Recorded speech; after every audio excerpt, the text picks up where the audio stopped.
अस्सलाम वालेकुम। मेरा नाम है डॉक्टर शेख मोहम्मद हुज़ैफा। वेलकम। काफ़ी टाइम बाद हमारा एक और सेशन है आज, और वो टॉपिक है टॉन्सिलोफ्रेंजाइटिस, डायग्नोसिस एंड मैनेजमेंट हम डिस्कस करेंगे। इसको स्टार्ट करने से पहले हमारा ये जो सेशन है, इसका असल मकसद है, हमारा एक कोर्स होता है, और क्योंकि बहुत सारे न्यू डॉक्टर्स अभी एमबीबीएस कंप्लीट करा होता है, या फिर कुछ लोग final year MBBS, fourth year MBBS के अंदर होते हैं, या फिर बहुत सारे लोग अपनी हाउस जॉब कंप्लीट कर चुके होते हैं, कुछ लोग अभी ऑलरेडी ओपीडी हैंडल कर रहे हैं। तो ओपीडी के हवाले से हमारा एक कोर्स है मास्टर दी ओपीडी। अब इसका बहुत सारे लोग जो है वो डेमोस वगैरह मांगते हैं। हम लोगों की पहली अक्सर क्लास जो होती है, वो बहुत सारे लोग, जब हम लोगों का कोर्स स्टार्ट होता है तो उसमें वो पहली क्लास एज अ डेमो लेते हैं। लेकिन कहीं ना कहीं, क्योंकि जो टॉपिक्स होते हैं हमारे, हर टॉपिक एक डिफरेंट टॉपिक है, और उसको पढ़ाने का तरीका और उसमें प्रेजेंटेशन वाइज बताने का तरीका वो डिफरेंट होता है। तो मैंने आज एक सिलेक्ट करा, मैंने बोला एक डेमो ऑल ओवर बना देता हूँ, ताकि आप लोगों को बार बार ये मसला ना हो कि हमारे कोर्स में किस तरीके से हम कवर करते हैं। ऑलरेडी जो बहुत सारे लोग ले चुके हैं उनके रिव्यूज आप डेफिनेटली देखें, वो मैंने अपने लिंक डाले हुए पेजेस के, डॉक्टर्स प्लेस एकेडमी के इंस्टाग्राम पेज का भी है, फेसबुक पेज का भी है, वहां पर आप विजिट करें तो वो आपको सारे रिव्यूज दिख जाएंगे। तो बहरहाल ये कोर्स हमारा वैसे अभी 29th बैच है जो स्टार्ट हो रहा है 14 जून से, और 14 जून से ये स्टार्ट हो रहा है। 40 डेज का कोर्स होता है, लाइव क्लासेस और रिकॉर्डिंग दोनों होती हैं, और साथ में आपको एक बैच एक्स्ट्रा हम फ्री भी देते हैं। फ्री इसलिए देते हैं क्योंकि असल में ये टॉपिक्स बहुत सारे हैं। अब फर्स्ट टाइम जब आप पढ़ते हैं ना 40 दिन में ये टॉपिक्स, तो अक्सर ये होता है कि यार मुझे दोबारा से रिवाइज करना था और मुझे दोबारा से रिपीट करना था कोर्स, तो उसके लिए क्या करें, फिर वो एक्स्ट्रा दोबारा फीस पे करनी है, ये करना है, वो कुछ नहीं करना आपने। अगर आप एक दफा इसको ज्वाइन करेंगे तो नेक्स्ट टाइम ये कोर्स जो है आपको अगला बैच, जैसे 29th आप ज्वाइन करते हैं मिसाल के तौर पर, तो 30 बैच जो है वो आपको फ्री मिलेगा इसके साथ, वो फिर आप फ्रीली ज्वाइन कर सकते हैं, उसका कोई मसला नहीं है। 40 डेज की रिकॉर्डिंग आपको मिलती है, 40 डेज की लाइव क्लासेस होती हैं। फीस जो है और सारी चीजें वो ऑलरेडी पोस्टर पे मौजूद हैं। 5000 फीस है वैसे, और 8 PM टू 9 PM अभी हमारे न्यू बैच का जो टाइम होगा वो 8 PM टू 9 PM होगा।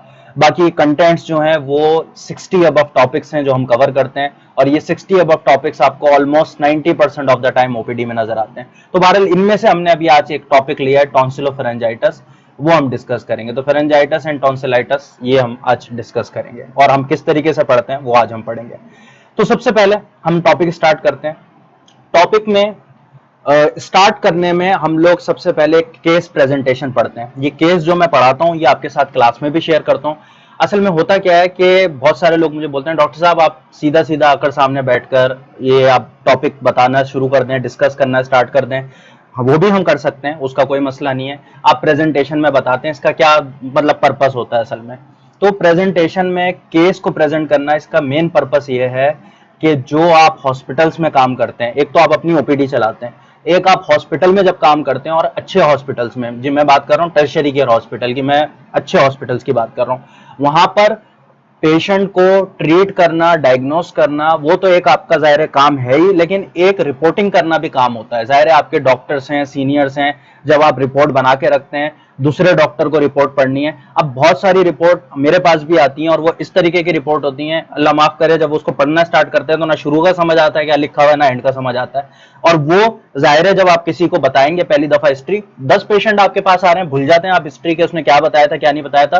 तो इसमें रिपोर्टिंग बड़ी हेल्प करती है। आप कोई अच्छी जगह बाहर किसी और कंट्री में देखें, यूएस साइड चले जाएं, आप यूके की साइड चले जाएं, फोकस होता है रिपोर्टिंग के ऊपर कि प्रेजेंटेशन अच्छी सी हो, पेशेंट की जो डिटेल आपने डाली हुई है वो अच्छी तरीके से पुट करी हुई हो। कुछ लोग कंप्यूटर में करते हैं, कुछ लोग पेपर में करते हैं, लेकिन जहां पे भी करते हैं प्रेजेंटेशन क्लीन होनी चाहिए। पेशेंट की जो हिस्ट्री है उसको आप लाइन बाय लाइन लिखें, डॉक्यूमेंटेशन अच्छी करें।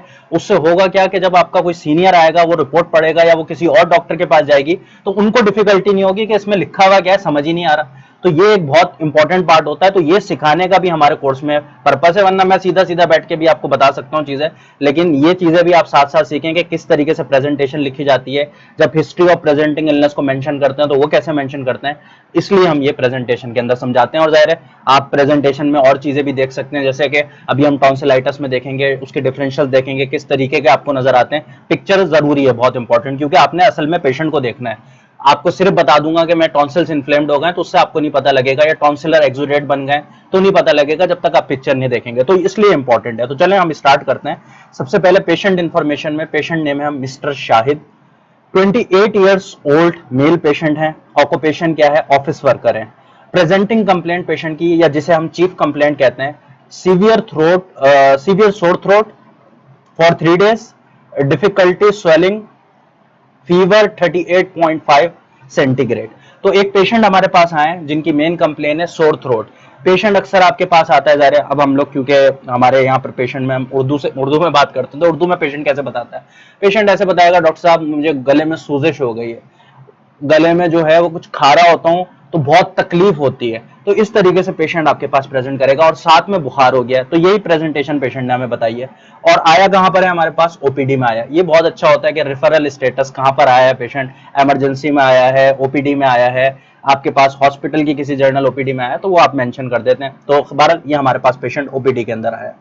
आगे आ जाए, हिस्ट्री ऑफ प्रेजेंटिंग इलनेस। अब इसी के अंदर हम पेशेंट से कुछ और क्वेश्चंस पूछते हैं। अब यहां पर मैं आपको जब हम ज़ाहिर कोर्स पढ़ रहे होते हैं तो उसके अंदर हम काफी डिटेल से बात करते हैं हिस्ट्री टेकिंग के बारे में, और हिस्ट्री टेकिंग को एक अलग एक्सपेक्ट से भी देखते हैं। एक तो सिंपल एक्सपेक्ट होता है, सीधा सीधा आपने हिस्ट्री पढ़ी, केस लिख दिया, लेकिन एक और एक्सपेक्ट होता है जिसको हम केस अपने कोर्स के अंदर कवर करते हैं। इंशाल्लाह जब आप वो ज्वाइन करेंगे तो वो मैं आपको बताऊंगा वहां पर जरूर। लेकिन पहले हम लोग यहाँ पर देख लेते हैं पेशेंट ने हमें क्या बताया। पेशेंट का develop sudden onset throat pain 3 days ago, worsening with swelling, associate symptoms low grade fever है पेशेंट को, पीक एट 38.5। वैसे पेशेंट को लो ग्रेड फीवर रह रहा है, लेकिन वैसे जाने पे 38.5 सेंटीग्रेड तक चला जाता है। माइल्ड हेडेक है, हल्का सा सर में दर्द है, कफ वगैरह, राइनोरिया, कुछ इस तरीके की चीज नहीं है। मेडिकेशन पेशेंट क्या ले रहे हैं? खुद से पैनाडोल खाई थी, पैरासीटामोल, जो कि बहुत कॉमनली लोग खा लेते हैं, अक्सर एंटीबायोटिक भी खा लेते हैं। अच्छा, आप याद रखें, जितनी आप पोलाइटनेस से पेशेंट से बात करेंगे, जितनी आप अच्छे बिहेवियर से पेशेंट से बात करेंगे, वो आपको अच्छी तरीके से डिटेल भी बताएगा। वरना आप पहले भी गुस्सा दिखा रहे होंगे तो बोलेगा मेडिकेशन की हिस्ट्री ने बताओ। क्योंकि अगर पेशेंट कोई मेडिकेशन खाकर आया हुआ है तो ऑलरेडी उसने वो खा ली है, तो फिर हम अल्टरनेटिव कोई मेडिकेशन देते हैं और अल्टरनेटिव ग्रुप देते हैं। वरना आप भी वही सेम मेडिकेशन दे दोगे तो हो सकता है पेशेंट ने बहुत लॉन्गर यूज करी हो, आपने भी साथ में स्टार्ट कर दी और पता नहीं पेशेंट ने कितने डोज में ली थी, तो उस मेडिकेशन का रेजिस्टेंस तो नहीं है पेशेंट के अंदर। ये बड़े क्वेश्चंस होते हैं, तो इसलिए आपने हमेशा पेशेंट से पूछना है कि हाँ जी आपने कोई मेडिकेशन खाई है तो वो आप मुझे बता दें। सिंपल तरीके से पूछें, पेशेंट बता देता है। यहाँ पर पेशेंट ने पैरासीटामोल वगैरह खाई थी, बुखार वगैरह था तो इसलिए दर्द था, 500 mg, जिसने हल्का सा पार्शियली रिलीफ करा और कुछ भी पेशेंट में हिस्ट्री इंप्रूव नहीं हुई। No history of recent travel और सिक कॉन्टैक्ट। अच्छा, अब मैं आपको एक थोड़ा सा इंपॉर्टेंट पॉइंट बता देता हूं। सबसे पहले यहां पर हमें फीवर नजर आ रहा है। फीवर आप याद रखें कि ओपीडी में आपके पास अगर 10 पेशेंट आ रहे हैं, टोटल 10 पेशेंट्स अगर आपके पास आ रहे हैं, तो उसमें से 7 या 8 पेशेंट जो हैं वो फीवर के साथ होंगे। याद रखें, जर्नल ओपीडी की बात कर रहा हूं, हाँ हॉस्पिटल की एक डिफरेंट प्रेजेंटेशन होती है, लेकिन 7 से 8 पेशेंट जो आपके पास होते हैं जर्नल ओपीडीज के अंदर वो फीवर के होते हैं। बाकी केसेस के अंदर डर्मा की कंडीशंस बहुत सारी आती हैं, जिसमें पेशेंट अक्सर स्किन रैश हो गया, डॉक्टर साहब दाने निकल गए, कहीं और पर कोई प्रॉब्लम हो गई, तो वो प्रॉब्लम्स के साथ आते हैं, लेकिन मेन प्रॉब्लम फीवर की होती है। तो फीवर की हिस्ट्री जो है वो आपको बहुत अच्छे से लेनी आनी चाहिए। अच्छा, फीवर की हिस्ट्री पे मैंने एक ऑलरेडी अलग से लेक्चर बनाया हुआ, यूट्यूब पर ही अपलोड है, लेकिन जब हम लोग पढ़ रहे होते हैं तो हर फीवर की हिस्ट्री एक अलग तरीके से ली जाती है। उसमें कुछ क्वेश्चंस होते हैं जो थोड़े से आप अलग तरीके से पूछते हैं, वो बहुत इंपॉर्टेंट है। बहरहाल मैं एक ओवरऑल ओवरव्यू दे देता हूं आपको। सबसे पहले जब आपके पास पेशेंट फीवर के साथ आता है तो पहला क्वेश्चन आपका ये होता है, मिसाल के तौर पर अगर सिंपल फीवर बता रहा है पेशेंट के, डॉक्टर साहब मुझे बुखार हुआ है, फीवर के बाद आपका जो अगला सवाल होता है वो फीवर कितने टाइम से है। फीवर आपको ग्रेटर देन 3 वीक्स से है या लेस देन 3 वीक्स, तो 3 हफ्तों से ज्यादा का फीवर है या 3 हफ्तों से कम का फीवर है, ये सबसे पहला आपका क्वेश्चन होगा। अगर पेशेंट आपको बताता है कि लेस देन 3 वीक का फीवर है तो ये एक्यूट फीवर की हिस्ट्री होती है, और अगर पेशेंट आपको बता रहा है कि ग्रेटर देन 3 वीक्स का है तो ये क्रोनिक फीवर की हिस्ट्री है। तो सबसे पहले आपने एक्यूट फीवर और क्रोनिक फीवर को अलग कर लेना है। अच्छा, एक बहुत इंपॉर्टेंट बात कि fever is not a sign of infection but fever is a sign of, ये इन्फेक्शन का साइन नहीं होता बल्कि इन्फ्लामेशन का साइन होता है। ये बहुत इंपॉर्टेंट बात है। अगर ये बात आप समझ गए तो आप समझ लें कि आपको बहुत सारी चीजें समझ में आ जाएंगी फीवर के हवाले से। क्योंकि अक्सर क्या होता है कि पेशेंट आपके पास आता है, आप प्री डिटरमेंट हो जाते हैं, बुखार चढ़ा हुआ है, कोई इन्फेक्शन होगा, कोई इन्फेक्शन होगा, नहीं, कोई इन्फ्लामेशन चल रही है। इन्फ्लामेशन वो इन्फेक्शन की वजह से भी हो सकती है, इन्फ्लामेशन वो ऑटो इम्यून डिजीज की वजह से भी हो सकती है, इन्फ्लामेशन वो आपको किसी मलिग्नेंसी की वजह से भी हो सकती है। तो ये आपने सिर्फ भूल जाना है कि इन्फेक्शन है, बल्कि आपने इन्फ्लामेशन समझना है। तो सबसे पहले हमने पेशेंट से पूछा कि फीवर कितने, 3 वीक से कम का या 3 वीक से ज्यादा का। तो यहां पर अगर आप देखें तो जैसे हमारा पेशेंट था, इसको 3 डेज का फीवर था, यानी कि 3 वीक से कम की हिस्ट्री फीवर की, एक्यूट फीवर है। एक्यूट फीवर में फिर अगली चीज आप देखते हैं पेशेंट का एक्सिलरी टेम्परेचर, बुखार कितना है, टेम्परेचर कितना है। अब ग्रेडिंग में आपने 2 नंबर याद रखने हैं। अगर मिसाल के तौर पर बुखार होता है 101.3 फ़ारेनहाइट से ज्यादा, तो ये आपके पास हाई ग्रेड फीवर होता है। और अगर फीवर होता है लेस देन 101.3 फ़ारेनहाइट, तो ये आपके पास लो ग्रेड फीवर होता है। तो पहली चीज फिर आपने क्वेश्चन पूछा एक्यूट है या क्रोनिक है। दूसरा क्वेश्चन आपका क्या था, दूसरी चीज आपने जो बकायदा खुद चेक करी वो क्या थी कि एक्सिलरी टेम्परेचर कितना है, हाई ग्रेड है कि लो ग्रेड है। वंस आपको high grade and low grade पता लग जाता है, उसके बाद जो तीसरा सवाल आपका होता है कि फीवर के साथ और मजीद आपको क्या है, यानी कि अब आपकी और क्या कंप्लेन है वो आप मुझे बताएं। मिसाल के तौर पर एक पेशेंट आता है जिसको फीवर होता है 101.3 से ज्यादा, यानी कि 102 फीवर के साथ पेशेंट आपके पास आया है, हाई ग्रेड फीवर है, एक्यूट फीवर की हिस्ट्री है, और वो आपको साथ में बता रहा है कि डॉक्टर साहब मुझे जो है वो काफी ज्यादा पेशाब में जलन होती है और फ्लैंक पेन होता है, यानी कि मेरी थोड़ी सी कमर की साइड पर पीछे दर्द भी होता है। तो ये पेशेंट किस चीज का होता है, ये मे भी हो सकता है पेशेंट एक्यूट पाइलोनेफ्राइटिस का।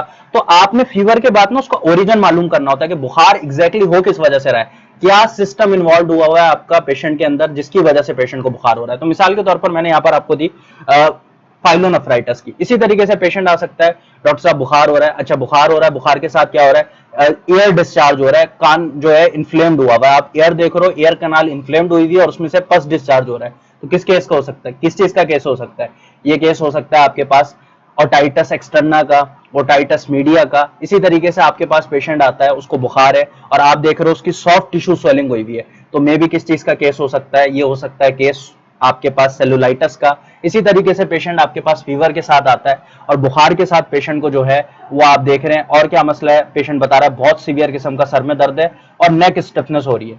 तो पेशेंट को किस चीज का केस हो सकता है, ये केस हो सकता है मेनिंजाइटिस का। इसी तरीके से पेशेंट आपके पास बुखार के साथ आ रहा है और बुखार के साथ आने के साथ साथ पेशेंट को डायरिया लगा हुआ है और पेशेंट को क्रैम्प्स पड़ रहे हैं, तो ये किसका केस हो सकता है, ये एक्यूट गैस्ट्रोएंटेराइटिस का केस हो सकता है। इसी तरीके से पेशेंट आपके पास बुखार के साथ आ रहा है और उसके गले में सूजिश है, तो ये किसका केस हो सकता है, ये टॉन्सिलोफेरेंजाइटिस का। और भी डिफरेंशियल होते हैं वो मैं अभी बताता हूं, लेकिन इस तरीके से आप फीवर का ओरिजिन मालूम करने की कोशिश करते हैं कि एग्जैक्टली ओरिजिन क्या है फीवर का, किस वजह से पेशेंट को बुखार हो रहा है।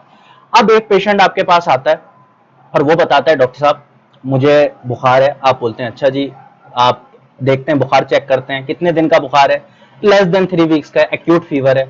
आप पेशेंट का टेम्परेचर चेक करा, टेम्परेचर लो ग्रेड फीवर था, पेशेंट को 101.3 से नीचे फीवर हो रहा है पेशेंट को। आपने पेशेंट से पूछा और क्या हो रहा है, पेशेंट ने आपको बताया डॉक्टर साहब मेरी नाक भी बह रही है, अच्छा जी, और गले में खारिश है, गले में हल्की सी सूजिश से महसूस हो रही है, अच्छा जी, और इसके अलावा थोड़ा सा सर में दर्द रह रहा है, अच्छा जी, और पेट में भी दर्द है। अब आप देख रहे हो कि मल्टी सिस्टम, एक सिस्टम नहीं बता रहा पेशेंट आपको पेशेंट मल्टी सिस्टम इन्वॉल्वमेंट बता रहा है। मल्टी सिस्टम इन्वॉल्वमेंट, लो ग्रेड फीवर, ज्यादातर आपको वायरल इंफेक्शंस में नजर आता है। सिम्टम्स काफी माइल्ड होते हैं, पेशेंट में बहुत माइल्ड सा सोर थ्रोट होगा, बहुत माइल्ड सा पेशेंट के अंदर फीवर वगैरह होगा, पेशेंट के अंदर हल्का फुल्का एब्डोमिनल पेन है।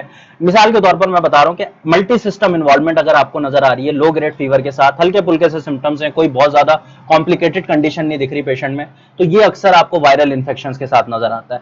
लेकिन हर बार ये बात नहीं होती, याद रखें कुछ लोग ये भी डिफ्रेंशिएट कर लेते हैं कि शायद वायरस होता है तो उसमें लो ग्रेड फीवर होता है और बैक्टीरिया होता है तो उसमें हाई ग्रेड फीवर होता है, ऐसा हमेशा नहीं होता। मिसाल के तौर पर डेंगी वायरस है और उसके अंदर फीवर जो है वो 40 डिग्री सेंटीग्रेड तक चला जाता है, 104 तक बुखार पेशेंट का चला जाता है, तो वो क्या है, वो वायरस है, उसमें हो जाता है। इसी तरीके से पैरासिटिक इन्फेक्शन भी आप ले लें, प्लाज्मोडियम मलेरिया के अंदर पेशेंट आता है, उसका भी बहुत हाई ग्रेड फीवर होता है। तो आपने एक बात याद रखनी है कि हमेशा एक पूरा सर्टन रूल नहीं है, हाँ ज्यादातर कंडीशन में आपको इसी तरीके से नजर आता है कि वायरस होते हैं, normal adeno virus, rhino virus, इसमें लो ग्रेड फीवर होगा, हल्का, कभी कभार होता भी नहीं है फीवर, पेशेंट को सिर्फ सिम्टम्स आ रहे होते हैं। ये हम लोग जब केस पढ़ते हैं अपनी क्लासेस के अंदर तो मैं इसको डिटेल से बताता हूँ, इनकी काफी डिस्कशन करते हैं हम लोग ताकि ये सब अलग हो जाए। अभी जाहिर है एक ही क्लास में सारी चीजें समझा रहा हूँ तो कोशिश कर रहा हूँ थोड़े थोड़े पॉइंट्स कहीं ना कहीं से आपको बताता रहूं ताकि आपको समझ में आ जाए, वरना हमारा एक पेस होता है क्लास का कि पहले कौन सा लेक्चर आपको सुनाना है, फिर अगला लेक्चर कौन सा पढ़ाना है, फिर अगला लेक्चर कौन सा पढ़ाना है,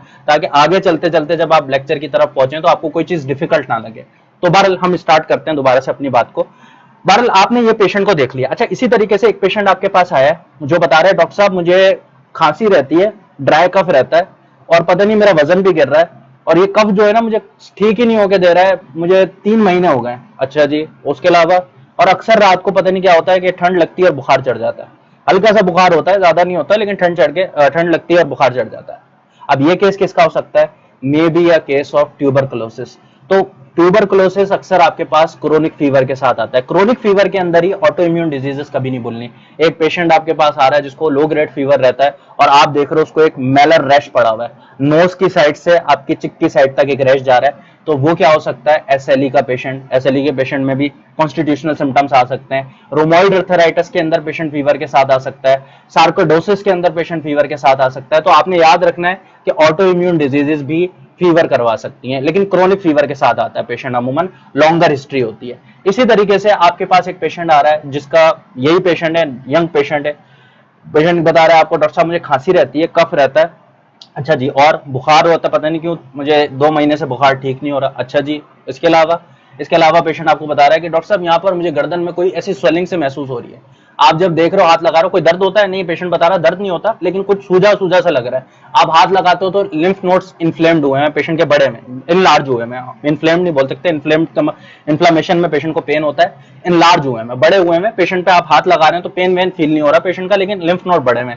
तो ये किसका केस हो सकता है? यंग पेशेंट है, खांसी के साथ आया है, साथ में पेशेंट को जो है वो बुखार भी है और लिम्फ नोड्स जो है वो स्वलन हुए में, may be a case of Hodgkin's lymphoma. Lymphoma के अंदर पेशेंट में ये प्रेजेंटेशन होती है और साथ में बुखार भी होता है। तो बहरहाल लुकीमिया, लिम्फोमा और टाइप की मैलिग्नेंसी, उसके अंदर भी पेशेंट को फीवर के साथ प्रेजेंटेशन हो सकती है। तो ये तो आपके पास पेशेंट आ सकते हैं फीवर के।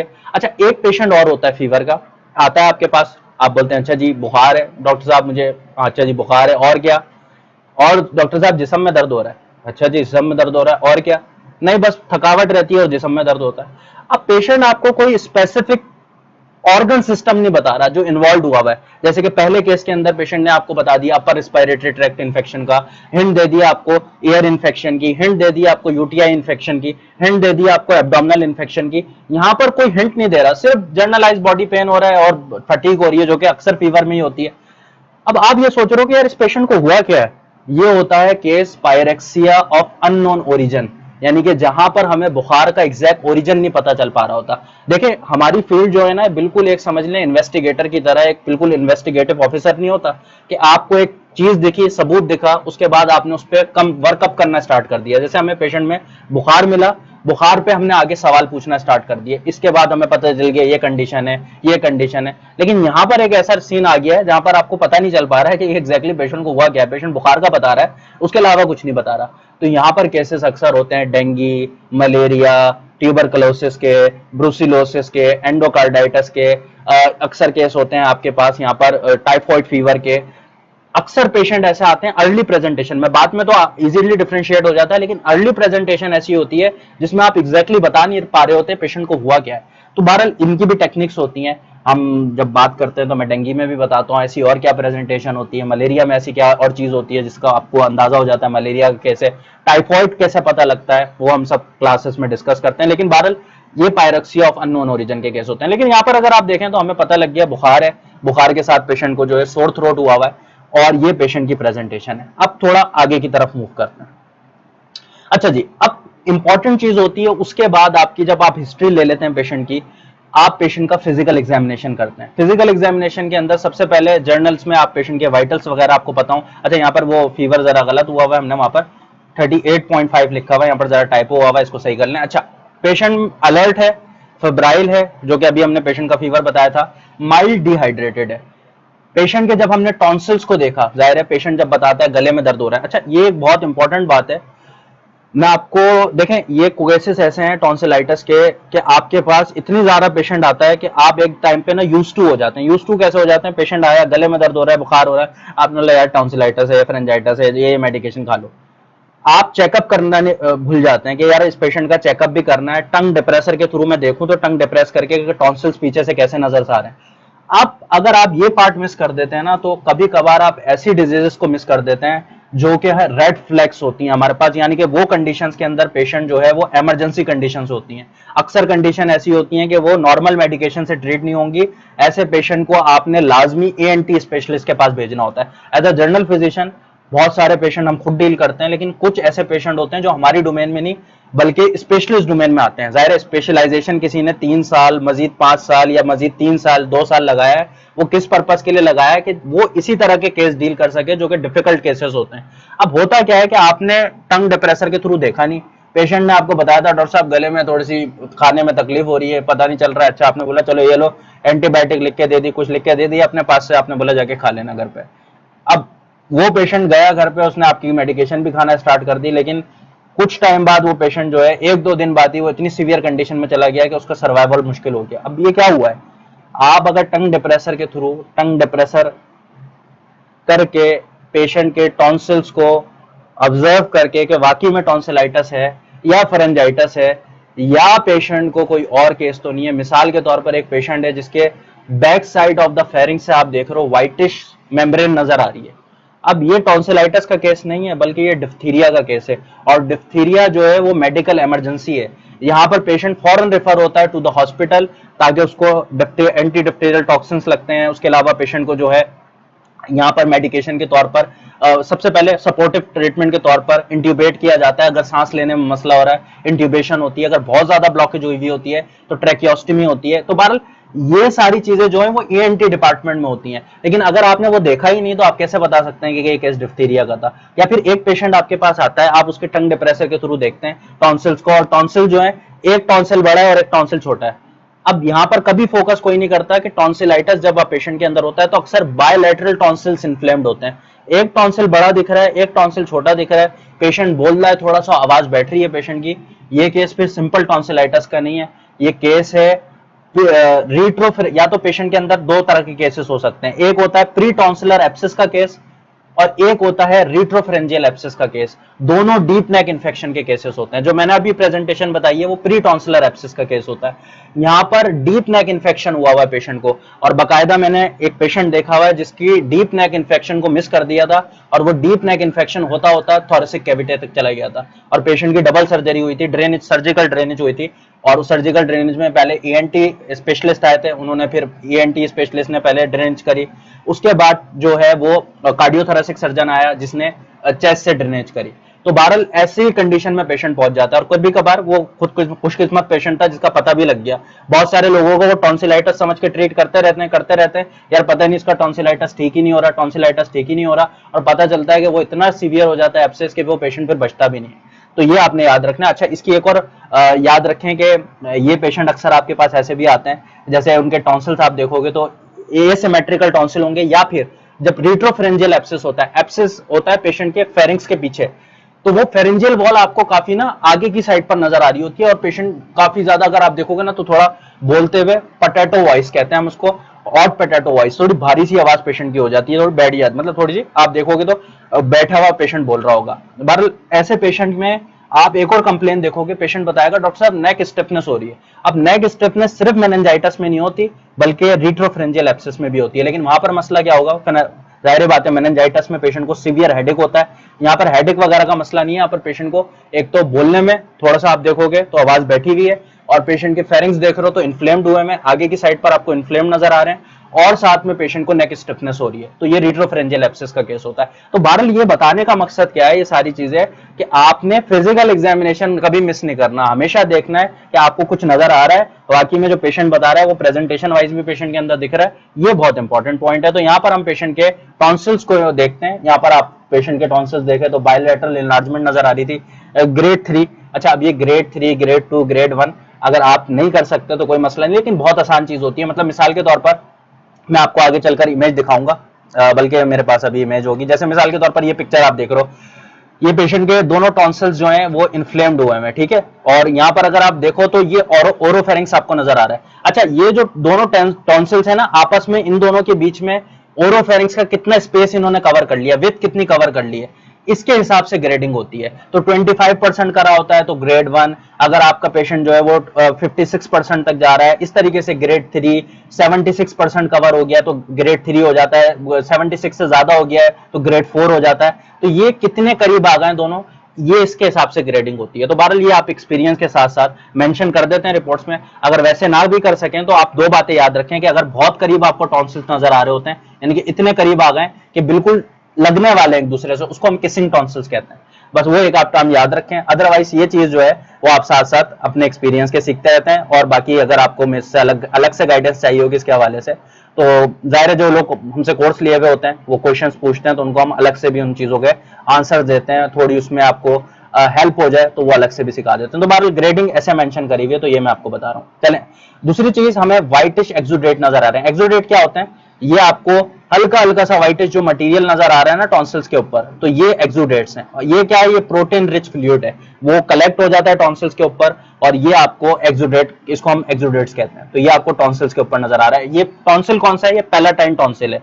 एक आपका फेरेंजियल टॉन्सिल होता है, ट्यूबल टॉन्सिल होता है, अलग अलग टॉन्सिल्स होते हैं, लेकिन जो सबसे ज्यादा इन्फ्लेम्ड होता है और इन्वॉल्व होता है वो आपके पास पैलाटाइन टॉन्सिल होता है। तो ये आपने याद रखना है कि पैलाटाइन टॉन्सिल ये आपको इन्फ्लेम्ड नजर आ रहा है। अच्छा जी, उसके बाद पेशेंट को हमने फेरिंग्स देखे, फेरिंग्स भी इन्फ्लेम नजर आ रहे हैं। अक्सर फेरेंजाइटिस और टॉन्सिलाइटिस साथ होता है, कभी कभार अलग भी होते हैं। जैसे मिसाल के तौर पर अलग ये तब होते हैं जब वायरल इन्फेक्शन होता है। वायरल में अक्सर आप देखोगे ना तो फेरेंजाइटिस सिंपल आएगा, जैसे ये वाला केस है, ये वाला पेशेंट जो है, या मैंने जो ये वाली बराबर में पिक्चर दी हुई है। अब ये आप टॉन्सिल्स देखो तो टॉन्सिल आपको बिल्कुल कोई इन्फ्लेम नजर नहीं आ रहा है, लेकिन फेरिंग्स की वॉल देखो आपको तो रेड कलर की आपको नजर आ रही है। फेरेंजियल वॉल जो है वो रेडनेस नजर आ रही है, एरिथीमा हुआ हुआ है। ये ज्यादातर वायरल इन्फेक्शंस के अंदर होता है। बाकी जब बैक्टीरियल होता है तो अक्सर टॉन्सिलोफेरेंजाइटिस यानी कि फेरिंग्स और टॉन्सिल्स दोनों इन्फ्लेम्ड हो जाते हैं, दोनों इन्वॉल्व हो जाते हैं। लेकिन उसके लिए एक क्राइटेरिया अप्लाइड होता है, वो अभी मैं आगे चलकर बताता हूँ। ऐसे नहीं कहते कि दोनों इन्वॉल्व हो गए तो हमेशा यही है, एक क्राइटेरिया आप अप्लाई करते हैं वो देखने के लिए। तो मैं जो आपको बातें बता रहा हूँ ना, अभी आप पॉइंट याद रखेंगे।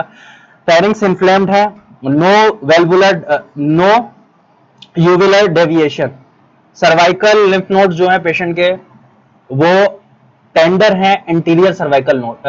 मतलब मिसाल के तौर पर हम पेशेंट की जब फिजिकल एग्जामिनेशन करते हैं उसमें पेशेंट के जो लिम्फ नोड्स हैं, सर्वाइकल लिम्फ नोड्स, वो चेक करते हैं। यहाँ पर पेशेंट के जो है वो टेंडर हो रहे हैं, हाथ लगाने पे पेशेंट को जो है दर्द हो रहा है, हल्के से इन्फ्लेम्ड हुए हैं, लिम्फेडिनोपैथी हुई है पेशेंट को। तो बहरहाल ये सारे पॉइंट्स जब हमें पता लग गए फिजिकल एग्जामिनेशन पे पेशेंट के, हमने बाकी जो इंपॉर्टेंट डिफरेंशियल्स थे वो एक्सक्लूड कर लिए हैं। हाँ, कोई सूडो मेम्ब्रेन तो नजर नहीं आ रही, वो कैसे नजर आती है वो भी मैं दिखा देता हूं आपको। जैसे कि ये केस में आपको नजर आ रही है एक पीछे फेरिंग्स से आती हुई एक सूडो मेम्ब्रेन, व्हाइटिश कलर की मेम्ब्रेन। यहाँ टॉन्सिल्स अगर आप देखो तो कुछ भी नहीं है टॉन्सिल्स को, टॉन्सिल बिल्कुल अपनी जगह पर है, लेकिन ये आपको सूडो मेम्ब्रेन नजर आ रही है जो कि कहां से आ रही है? फेरेंजियल वॉल से। तो ये आपके पास केस होता है डिफ्थीरिया का। अच्छा, यहाँ पर देखो, यहाँ पर भी कोई टॉन्सिल्स ऐसे इन्वॉल्व नहीं हुए। यहाँ पर पेशेंट में क्या हुआ है, आप पूरी ओरोफेरिंग्स के अंदर देखो तो ये आपको एक व्हाइटिश मेम्ब्रेन दिख रही है, यहाँ पर भी दिख रही है। अच्छा, इसमें और इसमें क्या फर्क है? ये केस जो है आपके पास वो है कैनिडियसिस का। तो फंगल इन्फेक्शन जब होता है तो वो आपको इस तरीके से प्रेजेंटेशन होती है। तो ओरल कैनिडियसिस जो है वो आपको पूरे ओरल एरिया पर आपको क्या चीज डेवलप हो जाती है? एक व्हाइटिश पैचेस जो होते हैं वो डेवलप हो जाते हैं। ये क्या है? ये फेरिंग्स के एरिया से आ रही है सूडो मेम्ब्रेन। ये ऐसी होती है, इसको अगर आप हटाओगे तो अक्सर पेशेंट को ब्लीडिंग होने स्टार्ट हो जाती है। तो ये बहरहाल आपने डिफ्थीरिया का केस और ये केस दोनों डिफरेंट है। ये आपके पास कैनिडियसिस का केस है, ये डिफ्थीरिया का है। तो इसलिए डिफरेंशियल्स बहुत इंपॉर्टेंट है। हमेशा ये नहीं देखना कि गले में कोई मसला हो रहा है तो वो टॉन्सिलाइटिस ही होगा, ये केसेस भी आपने हमेशा याद रखने। अच्छा जी, बहरहाल जब आप ये सारी चीजें देख लेते हैं पेशेंट के अंदर, उसके बाद आप एक क्राइटेरिया को अप्लाई करते हैं जिसको हम कहते हैं मॉडिफाइड सेंटोर क्राइटेरिया। ये बात याद रखें कि ये क्राइटेरिया क्यों अप्लाई होता है। ये क्राइटेरिया इसलिए अप्लाई होता है कि हमें पता चल सके बाय स्कोरिंग सिस्टम कि ये पेशेंट को लाइक्लीहुड बैक्टीरियल केस है या फिर हो सकता है आपके पास ये बैक्टीरियल केस ना हो, वायरल केस हो। तो उसको डिफरेंशिएट करने के लिए आप यहाँ पर मॉडिफाइड सेंटर क्राइटेरिया अप्लाई करते हैं। कभी कभार ये होता है कि पेशेंट का बिल्कुल क्राइटेरिया जो है वो लोअर साइड पर चला जाता है। मैं नंबर आपको बताता हूँ, बहरहाल हम पहले इसको देख लेते हैं कि हम किस तरीके से इसको अप्रोच करेंगे। पहले हम एक दफा स्कोरिंग सिस्टम कैसे होता है, अप्लाई होता है। बहुत आसान है, आप पेशेंट से टोटल जो है वो 4 क्वेश्चंस पूछते हैं। 4 क्वेश्चन में सबसे पहला जो क्वेश्चन होता है वो आपने फिजिकल एग्जामिनेशन में देखा हुआ है, वाइटल्स लिए में पेशेंट के फीवर है, फीवर 38 सेंटीग्रेड से ज्यादा है। बिल्कुल हमारी कंडीशन में पेशेंट का फीवर 38.5 था, तो यहाँ पेशेंट को 1 स्कोर आप दे देते हैं। अगर नहीं होता तो जाहिर है आप पेशेंट को 0 स्कोर देंगे, अगर होगा तो 1 स्कोर। तो पहला सवाल फीवर का है। सेकंड क्वेश्चन जो है वो आपके सर्वाइकल लिम्फ नोड्स का है। Cervical lymph nodes in large या टेंडर, टेंडर होता है जब आप हाथ लगाते हैं ना तो पेशेंट को उस पर पेन होता है। तो अगर इन लार्ज या टेंडर नजर आ रहे हैं तो फिर आप पेशेंट को 1 स्कोर दे देते हैं। तो ये आपका दूसरा क्वेश्चन है। तीसरा आपका होता है कि पेशेंट के जो टॉन्सिल्स हैं वो आपको इन्फ्लेम नजर आ रहे हैं। जब भी फिजिकल एग्जामिनेशन बहुत इंपॉर्टेंट है, क्योंकि जब तक आप देखोगे नहीं तो मॉडिफाइड सेंटर क्राइटेरिया में स्कोर कैसे डालोगे। तो यहाँ पर अगर पेशेंट के टॉन्सिल्स जो टॉन्सिल होते हैं वो स्वेलिंग हुई हुई होती है या उस पर एक्सुडेट्स मौजूद होते हैं तो आप पेशेंट को 1 स्कोर दे देते हो। तो अभी तक जो देखो हमारे पेशेंट को कितना स्कोर बन रहा है, आप अपने दिमाग में सोचो, मैं आखिरी में आपको बताऊंगा कि हमारे पेशेंट में कितना स्कोर था। उसके बाद आप पेशेंट से पूछते हैं खांसी वगैरह है, अगर पेशेंट को कफ वगैरह नहीं होता तो आप 1 स्कोर दे देते हैं। अच्छा, वैसे मैं आपको बताऊं, अक्सर पेशेंट खांसी के साथ आ जाते हैं और वो टॉन्सिलाइटिस का केस भी होता है, बैक्टीरियल टॉन्सिलाइटिस का, लेकिन ज्यादातर आपको कफ जो है वो फीवर के साथ नजर आता है। इसीलिए जब मॉडिफाइड सेंटर क्राइटेरिया में आप देख रहे हो तो पेशेंट को कफ नहीं है तो हम 1 स्कोर दे रहे हैं, ठीक है। तो बैक्टीरियल में ज्यादातर कफ मौजूद नहीं होता, कुछ रेयर केसेस में हो भी सकता है, तो ये आपने याद रखनी है बात। एज 3 से 14 साल का अगर होता है तो 1 स्कोर देते हैं, 15 से 44 साल का होता है तो 0 स्कोर देते हैं, और 45 से बड़ा होता है तो -1 स्कोर देता है। अभी मैं थोड़ा सा 1 मिनट के लिए रुकता हूं, आप मुझे बताएं कि आपके दिमाग में पेशेंट का स्कोर कितना बना है। जितनी आपने हिस्ट्री सुनी है पेशेंट की, फिजिकल एग्जामिनेशन देखा है, सारी चीजें हमने उसमें करी है, तो आप अभी सोचेंगे पेशेंट का स्कोर कितना है। तो अगर आप पेशेंट का स्कोर सोचें तो वो हमारे पास स्कोर बनता है टोटल कितना, 4 पॉइंट्स। कितना स्कोर बना है पेशेंट का, ये बना है 4 पॉइंट्स। 4 पॉइंट्स कैसे, पेशेंट को फीवर था, पेशेंट के इनलार्ज या स्वोलन लिम्फ नोड्स थे, टॉन्सिलर स्वेलिंग आपको नजर आ रही थी फिजिकल एग्जामिनेशन पे, और पेशेंट के अंदर जो है वो कफ भी नहीं था। हिस्ट्री में पेशेंट ने कहीं हमें नहीं बताया खांसी है। हाँ, एज जो है पेशेंट की क्योंकि 28 साल थी तो ये वो 15 से 44 के अंदर आ रहा है, तो यहाँ पे पेशेंट को कोई भी स्कोर नहीं दिया जाएगा। तो टोटल पेशेंट का कितना बन रहा है, 4 स्कोर बन रहा है। अच्छा, इंटरप्रेट कैसे करते हैं, कितना स्कोर आएगा तो क्या चीज सोचेंगे। सबसे पहले आपने याद रखना है कि अगर पेशेंट का स्कोर 1 से कम आता है, यानी कि पेशेंट के अंदर आपको कोई 1 पॉइंट भी नजर नहीं आ रहा, 1 से कम स्कोर आ रहा है, तो कोई फर्दर डायग्नोस्टिक टेस्ट करवाने की आपको जरूरत नहीं है। पेशेंट में ये टॉन्सिलाइटिस का केस नहीं है, टॉन्सिलोफरेंजाइटिस का, मे भी कुछ और केस हो सकता है, आप उसकी तरफ अप्रोच करें। नंबर 2, अगर स्कोर आपके पेशेंट के अंदर 2 से ज्यादा आ जाता है, तो 2 से ज्यादा अगर स्कोर आ जाता है तो यहां पर आपकी इंडिकेशन बनती है रैपिड स्ट्रेप टेस्ट की। तो रैपिड स्ट्रेप टेस्ट या फिर throat culture. Rapid strep test जो है वो इजीली अवेलेबल नहीं है पाकिस्तान में, आप कहीं पे भी जाएंगे तो ऐसे नहीं मिल जाता रैपिड स्ट्रेप टेस्ट। बाहर अगर आप काम कर रहे हैं, अमेरिका, यूएस, तो वहां पर आप इजीली, या फिर यूके, आपको वहां पर किसी और फॉरेन कंट्री के अंदर, तो वहां जहाँ मेडिकल सिस्टम अच्छा है, जहां पर बहुत सारे इजीली आपको टेस्ट अवेलेबल होते हैं, वहां आपको मिल जाएगा। हाँ, थ्रोट कल्चर अगर आप यहाँ करवाना चाहें, किस लिए, कंफर्मेशन के लिए कि कोई बैक्टीरिया है और उस पर कितनी एंटीबायोटिक सेंसिटिव है, तो उसके लिए आप करवा सकते हैं। वैसे इन पाकिस्तान आप अगर 2 से ज्यादा होता है या 3 तक स्कोर होता है तो अक्सर लोग ट्रीटमेंट स्टार्ट कर देते हैं, मेडिकेशन देना स्टार्ट कर देते हैं, क्योंकि यहाँ पर टेस्ट का इतना रवाज नहीं है। वैसे पेशेंट जाता है, पेशेंट बोलेगा भाई इतना सा गला खराब हुआ, आपने मुझे टेस्ट लिख के दे दिए, ऐसा क्या मसला हो गया, तो वो अक्सर आपसे ऐसे करने लगेगा। तो यहाँ पर अक्सर अगर आप ओपीडी हैंडल कर रहे हैं तो थोड़ा सा पेशेंट की साइकोलॉजी भी समझनी पड़ती है कि पेशेंट को आप क्या चीज लिख के देंगे तो कब करवा लेगा, कब आप लिख के दोगे तो अक्सर पेशेंट, और कब आपने काउंसल करना है। हाँ, कभी बहुत ज्यादा नीड है आपको, ऐसा पेशेंट है, कोई इम्यूनो कॉम्प्रोमाइज पेशेंट है, बहुत अर्जेंट आपने करवाना है, या फिर पेशेंट के अंदर जैसे मिसाल के तौर पर फेरेंजाइटिस एक और वजह से भी होता है, गनोरिया की वजह से। अगर पेशेंट ऐसा कोई है जिसको पार्टनर को सेक्सुअल डिजीज है, एसटीआई हुआ हुआ है, और साथ में पेशेंट को फेरेंजाइटिस हुआ हुआ है, तो मे भी पेशेंट को हो सकता है कि एसटीआई का केस हो, तो उसके लिए फिर जाहिर है आपको मजीद टेस्टिंग की जरूरत होती है। बहरहाल वहां पर पेशेंट का लाजमी टेस्ट करवाना होता है। यहां पर अगर हम लोग आखिरी पॉइंट पर आ जाएं, अगर पेशेंट का स्कोर 4 या 4 से ज्यादा होता है तो फिर यहां पर हम इंपेरिक थेरेपी भी स्टार्ट कर सकते हैं। इंपेरिक थेरेपी का मतलब क्या है कि पेशेंट को अब आप एंटीबायोटिक स्टार्ट कर सकते हैं अकॉर्डिंगली कि पेशेंट में कौन सी एंटीबायोटिक्स, मतलब अप्रोच होती है स्टेप बाय स्टेप कि फर्स्ट ग्रुप ये होता है, ये स्टार्ट करेंगे, अगर ये पेशेंट के अंदर एलर्जी है तो सेकंड ग्रुप ये देते हैं। तो बहरहाल यहां पर आप ट्रीटमेंट स्टार्ट कर सकते हैं बिना किसी टेस्ट के भी अगर करना चाहें। इंटरनेशनल रिकमेंडेशन में क्या है कि अगर 4 से ज्यादा स्कोर हो तो आप डायरेक्ट ट्रीटमेंट भी स्टार्ट कर सकते हैं। वैसे मैंने बताया पाकिस्तान में 2-3 पर ही ट्रीटमेंट कर देते हैं, लेकिन यहाँ पर आप 4 या 4 से ज्यादा हो तो कर दें। बहरहाल यहाँ हमें पेशेंट में 4 स्कोर मिल गया तो हम इजीली ट्रीटमेंट पेशेंट के अंदर स्टार्ट कर सकते हैं। अच्छा, अब मैं थोड़ा सा आपको एक आध डिफरेंशियल और बता देता हूँ, क्योंकि डिफरेंशियल बहुत इंपॉर्टेंट है। एक और केस आपके पास आता है पेशेंट का, और वो आपको बताता है डॉक्टर साहब मुझे बुखार है, आप बोलते हैं अच्छा जी, और थकावट रहती है, अच्छा जी, और गले में जो है वो सूजिश है, अच्छा जी, आपने देखा टॉन्सिल्स भी इन्फ्लेम्ड हुए हैं पेशेंट के, टॉन्सिल इन्फ्लेम्ड आपको नजर आ गए। उसके अलावा पेशेंट आपको बता रहा है यार डॉक्टर साहब पता नहीं मुझे क्यों लेफ्ट साइड पर थोड़ा सा लोअर एब्डोमेन में या फिर अपर एब्डोमेन में पेन हो रहा है। आपने बोला हल्का फुल्का सा होता है, ज्यादा नहीं होता।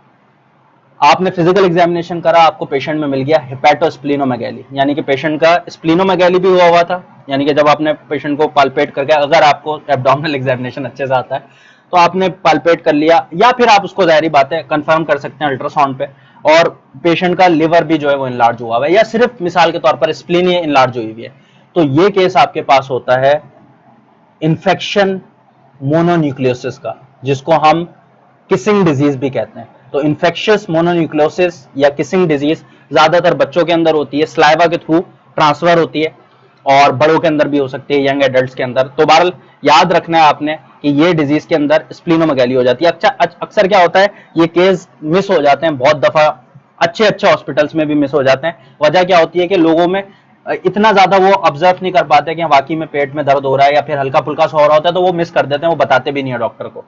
उसकी वजह से क्या होता है कि जब पेशेंट के अंदर, क्योंकि बिल्कुल केस लगता ही टॉन्सिलाइटिस का है, बैक्टीरियल टॉन्सिलाइटिस का है, तो लोग अक्सर ट्रीटमेंट स्टार्ट कर देते हैं।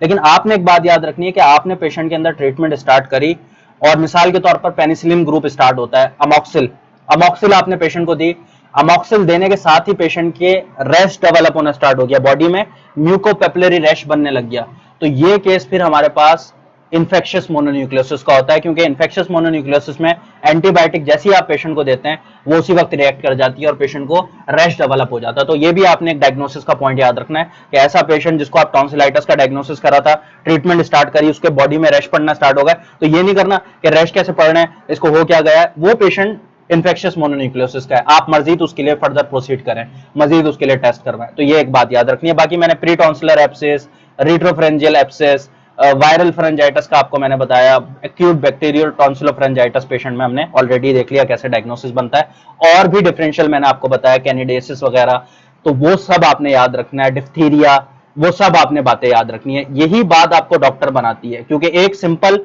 कोई ट्रीटमेंट याद करके कहीं पे भी कोई बैठ सकता है बताने के लिए कि हाँ जी इसमें ये दिया जाता है। अक्सर आपने देखा होगा, कोई ऐसी बात नहीं है, फार्मेसी वाले अक्सर लोग चले जाते हैं उनके पास, पूछते हैं तो वो बेचारे बता भी देते हैं आगे से कि हाँ जी ये दवाई खा लें, गले में दर्द हो रहा है डॉक्टर साहब, मैं क्या खाऊं, मुझे कोई दवाई लिख के दे दें। वो आना नहीं चाह रहे होते हॉस्पिटल, वो आपको जाहिर फार्मेसी वाले जो होते हैं अकॉर्डिंगली देख के, हाँ भाई गले में दर्द होता है तो ये वाली दवाई दे देते हैं, वो दे भी देते हैं। तो उससे होता क्या है, तो बहरहाल कहने का मकसद क्या है कि यही चीज जो है वो आपको डिफरेंट करती है। जाहिर बात है आपका जो मेन काम है वो पेशेंट का डायग्नोसिस बनाना है, डिफरेंशियल डायग्नोसिस आपको पता होना चाहिए। अनफॉर्चुनेटली थोड़े मेडिकल इदारे वगैरह जितने भी वर्ल्ड वाइड जो भी पढ़ाते हैं, उनमें एक जरा ये चीज लैकिंग होती है कि जो मेडिकल प्रैक्टिस स्टूडेंट को मिलनी चाहिए शुरू से ही, मतलब ये होता है कि बाद में जाहिर इंटर्नशिप्स के लिए वो लेके जाते हैं आपको, हर कोई गया है, हम गए हैं, आप गए हैं, बाकी आप हाउस जॉब करते हैं, लेकिन उसमें उतना एक्सपोजर हो नहीं पाता, क्योंकि उसमें आप कुछ डिपार्टमेंट में जाते हैं, कुछ डिपार्टमेंट में आप जाते ही नहीं। ईएनटी तो बहुत कम लोग सेलेक्ट करते हैं, ईएनटी में जाते ही बहुत कम लोग हैं जाकर प्रैक्टिस करें। अच्छा, वहां पर फिर होता क्या है कि आप इतनी प्रैक्टिस नहीं करी हुई होती है, आपने उस तरीके का आपको क्लिनिकल एक्सपोजर नहीं होता, तो फर्स्ट टाइम जब आपके पास नॉर्मली आप जैसे आप डॉक्टर बनना स्टार्ट करते हैं, वैसे तो आपसे थर्ड ईयर फोर्थ ईयर में भी लोग पूछना स्टार्ट कर देते हैं, घर वाले पूछना स्टार्ट करते हैं बेटा ये हुआ है क्या, गोली खाऊं मैं, तो आपको बड़ा एम्बेरस फील होता है कि यार मुझे इतने टाइम हो गया, अभी तक मुझे सिर्फ ये पता है कि इसमें पेनिसिलिन एंटीबायोटिक का नाम है, एक वो दिया जाती है, वो ग्रुप है, वो देते हैं, या फिर पेन किलर में एनसेट्स का ग्रुप होता है, उसमें 2-3 का आपको नाम भी पता होता है, कितना डोज देना है, कब देना है, ब्रांड नेम कौन सी है।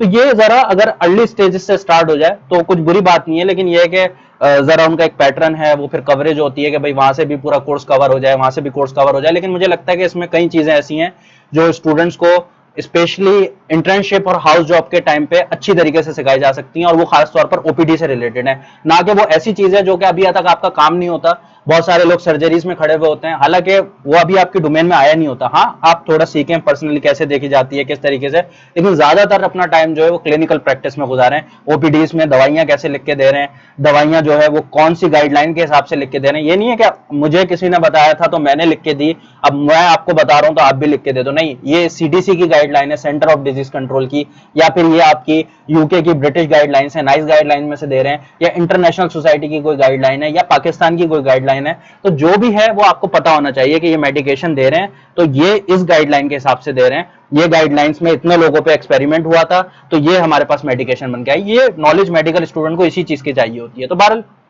अब हम लोग आगे चलते हैं, पेशेंट में हमने डिफरेंशियल देख लिया, सारी चीजें देख ली, अब हम थोड़ा सा मेडिकेशन के पॉइंट ऑफ व्यू से डिस्कशन करते हैं कि मेडिकेशन जब आप पेशेंट को देते हैं तो आप क्या मेडिकेशंस पेशेंट में स्टार्ट कर सकते हैं। अच्छा, वैसे मैं आपको एक चीज पीछे बता देता हूँ, थोड़ा सा पॉइंट डिस्कस कर लेता हूँ यहाँ पर। और वो किस चीज का पॉइंट है, वो ये है कि अगर पेशेंट के अंदर आप नॉर्मली कोई टेस्ट वगैरह करवाते हैं तो वो मैंने बताया थ्रोट कल्चर वगैरह होता है। अगर पेशेंट में सीबीसी अगर आप करवाना चाहें तो वो पेशेंट के अंदर आप करवा सकते हैं। सीबीसी पे मैंने पूरा एक लेबोरेटरी मेडिसिन पे एक पूरा फोल्डर बना के अपलोड करा हुआ यूट्यूब चैनल पे, वो तो फ्रीली आप देख सकते हैं, उसकी कोई फीस भी नहीं है, वो तो फ्री आप देखना चाहें तो लाइव सेक्शन में जाएंगे। यूट्यूब में हमारे वीडियोस का एक सेक्शन होता है, एक जगह लिखा होता है वीडियो, और थोड़ा सा आप आगे जाके देखोगे एक जगह शॉर्ट लिखा हुआ होगा, एक जगह लिखा होगा लाइव। तो लाइव के अंदर जब आप जाओगे ना तो वहां पर आपको वो पूरा फोल्डर मिल जाएगा जिसमें लेबोरेटरी मेडिसिन में सीबीसी की रिपोर्ट कैसे रीड करते हैं, एलएफटीज को कैसे रीड करते हैं, ब्लड शुगर करवाते हैं तो उसकी इंटरप्रिटेशन कैसे होती है, वो मैंने पढ़ाया हुआ वहां पर, ताकि आपको ये सारी चीजें आनी चाहिए, यही चीजें आपने अप्लाई करनी है। तो बहरहाल वो आपको वहां पर आप देख लेंगे इंशाल्लाह। बाकी अब मैं आपको बता रहा हूँ ट्रीटमेंट आपने क्या देनी है पेशेंट को। ट्रीटमेंट में हमारे पास कई सारे ऑप्शंस हैं जो हम सिलेक्ट कर सकते हैं अकॉर्डिंग टू द पेशेंट। सबसे पहला जो ऑप्शन होता है वो पेनिसिलिन का ग्रुप होता है, और पेनिसिलिन में हमारे पास जो ड्रग होती है वो अमोक्सिल होती है वैसे तो, अगर आप सिलेक्ट करना चाहें, लेकिन अमोक्सिल का रेजिस्टेंस बहुत ज्यादा है। अब मैंने बताया कि ये एक ऐसी मेडिकेशन है, आपने भी बहुत दफा घर पे, जब कोई घर पे डॉक्टर भी नहीं होता तो वो भी बुखार चढ़ जाए या हल्का फुल्का सा इन्फेक्शन हो जाए, अमोक्सिल ले आओ 250 mg 500 mg वो आपको खिला देते हैं। अच्छा, लोग खाते तो हैं लेकिन अक्सर कोर्स पूरा नहीं करते। वैसे जो अमोक्सिल का डोज है वो एडल्ट डोज 500 mg होता है, और वो तकरीबन टीडीएस लेनी होती है, और कम से कम जो कोर्स होता है ना टॉन्सिलाइटिस के अंदर उसका 10 डेज का होता है। तो आप में से शायद किसी ने 500 mg दिन में 3 दफा, टीडीएस का मतलब होता है दिन में 3 दफा 10 दिनों के लिए शायद ही किसी ने खाई हो। 3 दिन भी किसी ने खा ली हो तो बहुत बड़ी बात है। उससे क्या होता है कि अगर आप कोर्स पूरा नहीं करते मेडिकेशन का तो बैक्टीरियल रेजिस्टेंस बढ़ जाता है। तो अमोक्सिल का रेजिस्टेंस बहुत ज्यादा बढ़ गया, इसलिए हमें थोड़ी एडवांस एंटीबायोटिक पे जाना पड़ता है जिसको हम ऑगमेंटन कहते हैं। ऑगमेंटन में अमोक्सिल होती है प्लस कार्बोनिक एसिड होता है, तो ये दोनों चीजें मिलके ऑगमेंटन बनती है। ऑगमेंटन का जो एडल्ट डोज होता है वो 625 mg होता है। तो यहाँ पर मैं साइड पे लिख रहा हूँ, एक्सप्लेन कर रहा हूँ, 625 mg, और ये आप दिन में 3 दफा देते हैं, यानी कि 3 टीडीएस का मतलब होता है 8 आवर्ली, 8 घंटे के फर्क से देंगे। ओडी का मतलब होता है दिन में 1 दफा आपने पेशेंट को देनी होती है, ओडी दिन में 1 दफा यानी कि 24 आवर्स में।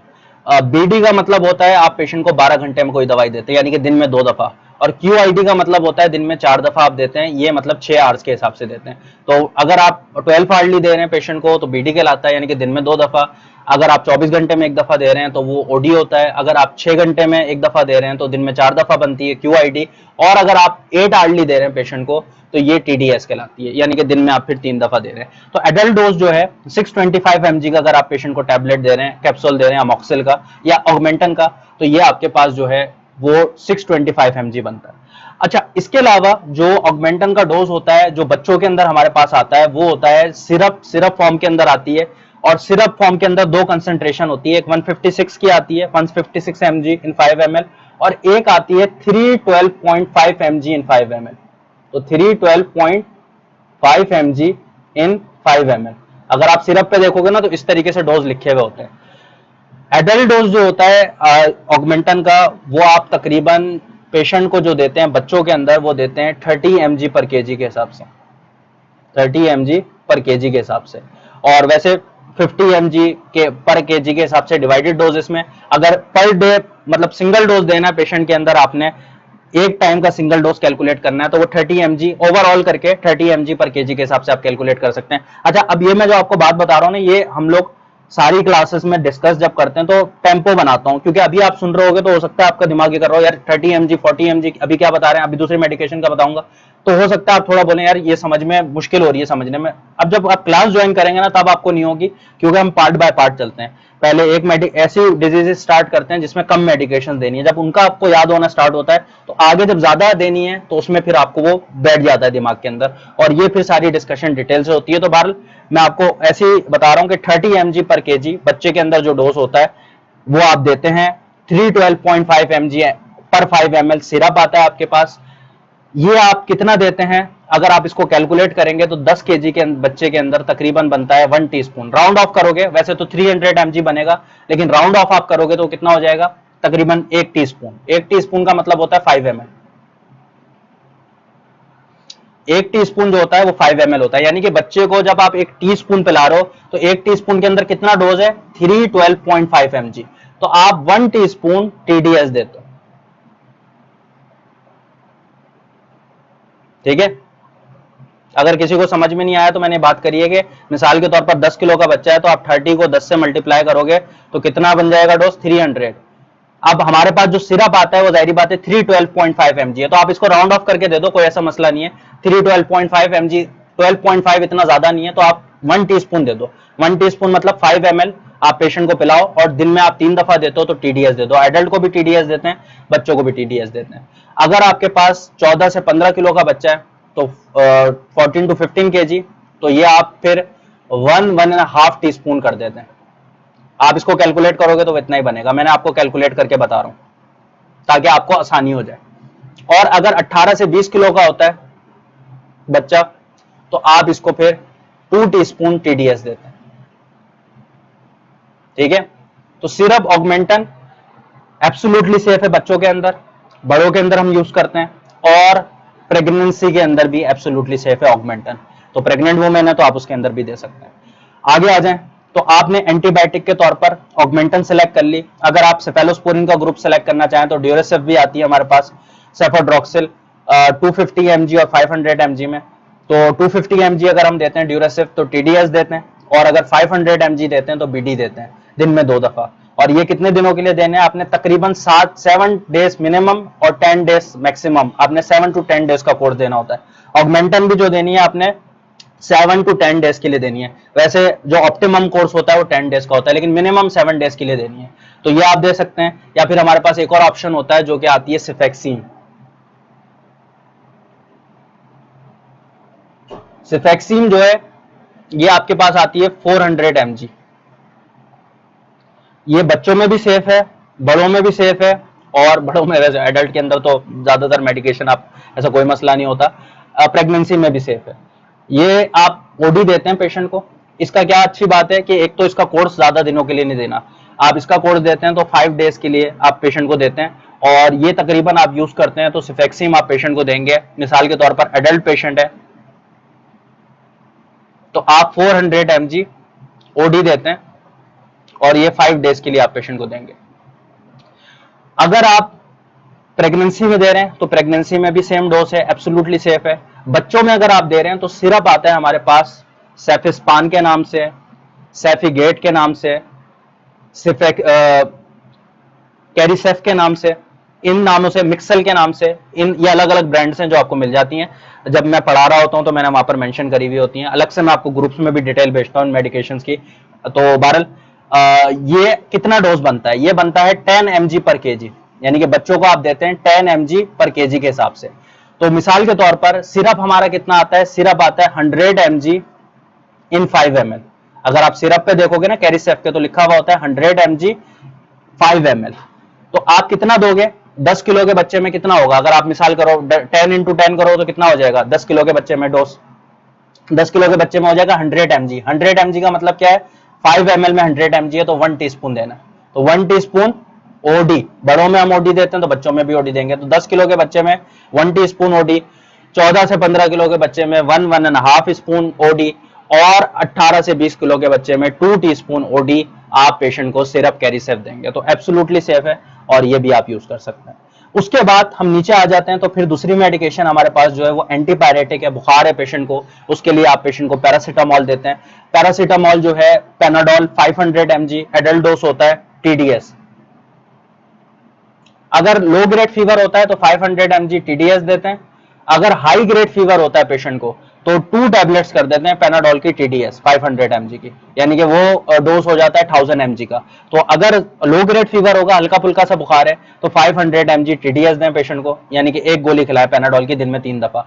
और अगर पेशेंट को बुखार ज्यादा है तो 2 टैबलेट्स कर दें TDS। और ये कैसे देते हैं, ये SOS देते हैं, जब बुखार होगा एज नीडेड आप पेशेंट को ये मेडिकेशन देंगे। सही है, वैसे आप 5 दिनों के लिए लिख के दे दें प्रिस्क्रिप्शन के ऊपर, और SOS साथ मेंशन कर दें, यानी कि पेशेंट को बता भी दें कि एज नीडेड आप यूज कर सकते हैं।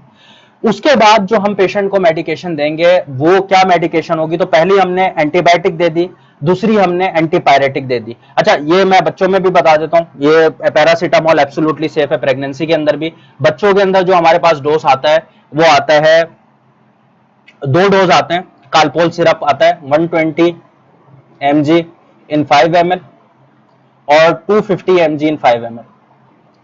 250 mg in 5 ml जो है ये एडल्ट के लिए होता है, ठीक है, एडल्ट डोज होता है। बच्चों का जो डोज होता है एडल्ट, कुछ किन लोगों के लिए एडल्ट का सिरप होता है, ऐसे एडल्ट जो मिसाल के तौर पर आप उनको गोली खिला रहे हैं और वो बोल रहे हैं भाई मैं गोली नहीं खानी, मुझे गोली खाने में गोली फंस जाती है, गले में फंसती है, तो ऐसे लोगों को आप फिर सिरप फॉर्म के अंदर पेनाडोल देते हैं, तो उनको सिरप फॉर्म में दी जाती है। बच्चों को जो होता है वो थोड़ा कम डोज होता है, तो 120 mg इन 5 ml। पेनाडोल का कितना डोज दिया जाता है बच्चों के अंदर, तकरीबन 10 mg से लेके 15 mg तक।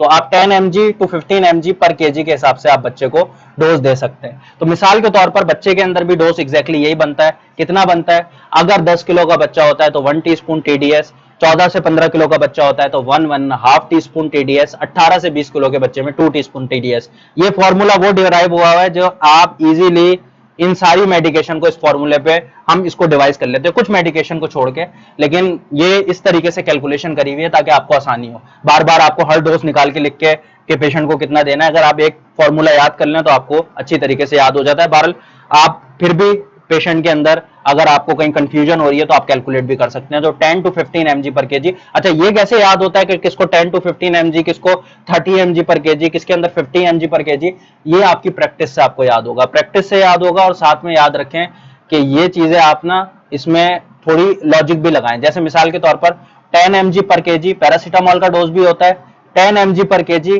कैरिसेप यानी कि सेफेक्सिम का भी डोज होता है, 10 mg पर केजी ब्रोफिन का भी डोज होता है। तो ऐसी मेडिकेशन दिमाग में सोचें जिनके सेम डोजेस होते हैं, तो आपको एक ग्रुप बन जाएगा, आपको याद हो जाएंगी कि हाँ जी इन मेडिकेशन के डोज सेम डोज पे दिए जाते हैं। बच्चों में याद करना पड़ता है, एडल्ट में तो आपको बस एक टैबलेट पता होनी चाहिए कि कितनी mg की आती है, तो फिर आप इजीली दे सकते हैं। तो बहरहाल जाहिर है मैंने बताया कि थोड़ा ओवरलोड होगा भी आपके दिमाग में, क्योंकि ये चीजें हम एक साथ ही पढ़ रहे हैं, क्लास में हम लोग आहिस्ता आहिस्ता से इस पे पहुंचते हैं और फिर हम बहुत सारी ड्रग पढ़ते हैं। और जब भी मैंने एक बैच फ्री भी दिया हुआ है, जब भी आपको समझ में आ गया होगा, क्योंकि मैंने एक बैच क्यों फ्री दिया हुआ है, ताकि अगली बैच में जब आप सुनते हैं तो ये सारी चीजें आपको दिमाग में बैठ जाती हैं। तो बहरहाल उसके बाद पेशेंट के अंदर जो दूसरी मेडिकेशन होती है वो होती है एंटी एलर्जिक। अच्छा, अब एक बात आप याद रखेंगे कि कभी कभार पेशेंट जो है ना, मैंने बताया था आपको कि खांसी वासी के साथ भी आ जाता है, तो उसके अंदर हमारे पास एक कॉम्बिनेशन आता है जो कि क्रॉक्स-टी के नाम से आता है। डेक्स्ट्रोमेथॉर्फिन, क्लोरफेनाइरामीन एंटीहिस्टामिन होती है, और एफिड्रीन, ये तीनों का कॉम्बिनेशन आता है। ये कफ के लिए भी काम करता है और अगर पेशेंट को गले में खारिश वगैरह हो रही है उसके लिए भी काम करता है। तो अगर पेशेंट आपको कुछ ऐसे सिम्टम्स बता रहा है तो उसके लिए आप साथ में ये भी ऐड कर सकते हैं पेशेंट में, या फिर हमारे पास रेल्टस डीएम के नाम से एक सिरप आता है, वो भी आप ऐड कर सकते हैं। अदरवाइज अगर पेशेंट को सिंपल खारिश हो रही है गले के अंदर तो आप फिक्सेट के नाम से हमारे पास आती है टैबलेट,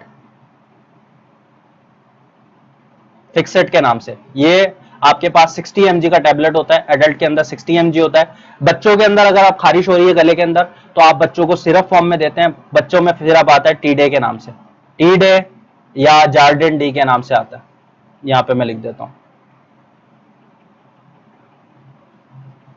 टी डे जो होता है ये लिवोसिट्रिजीन, और ये जार्डिन डी जो होता है ये डिसोरा होती है, यानी डिस्लोरेटिडीन होती है। तो ये आप पेशेंट के अंदर यूज कर सकते हैं। बच्चों में फिक्सोफिनाडीन, फिक्सेट जो होती है फिक्सोफिनाडीन होती है, ये एंटीहिस्टामिन सेफ नहीं होती बच्चों के अंदर। अच्छा, प्रेगनेंसी में देते हैं तो प्रेगनेंसी के अंदर आप सॉफ्टीन दे सकते हैं। प्रेगनेंसी के अंदर अगर आप देना चाहें तो पिरिटॉन दे सकते हैं। पिरिटॉन जो है वो क्लोरफेनाइरामीन है, प्रेगनेंसी में एब्सोल्युटली सेफ होती है। 4 mg का टैबलेट आता है, रात के टाइम पेशेंट को आप खिला देते हैं। रात के टाइम ज्यादातर एंटीहिस्टामिन जो है ना उसमें हल्का सा सेडेटिव, वैसे तो फर्स्ट जनरेशन में ज्यादा होता है, सेकंड जनरेशन में कम होता है, लेकिन फिर भी आप पेशेंट को जो है वो रात के टाइम देते हैं ताकि आसानी से सो जाए, गले को रिलैक्स भी होता है अगर खारिश वगैरह हो रही है पेशेंट के। तो सॉफ्टिन, पिरिटॉन, और उसके अलावा जार्डिन यानी कि डिसोरा, डिसोरा भी सेफ होती है।